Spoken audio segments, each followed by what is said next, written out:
Hi, I'm Alyssa. And I'm Kayla. And this is the story of our friendship.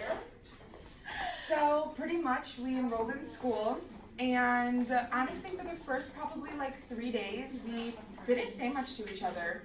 And then I remember the minute we went on lockdown is when we started to get a little bit more close, and I was gonna drop out.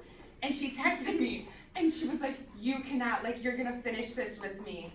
And then ever from there, like, we just were inseparable, and because of her, we're graduating together now. And yeah, we started our friendship off over FaceTime. We would FaceTime every single day during class. That's how we got close. And then we just did everything together when we were in school. Everyone would call us, oh, like the twins or like the sisters, and it kind of stuck. It did stick, so it was kind of amazing how you could find some lifelong friends in school. So. Yeah, it was pretty amazing. Yeah. And I mean, friendship's gonna last even out of school too. We're already planning on working together and seeing where that goes. Yeah.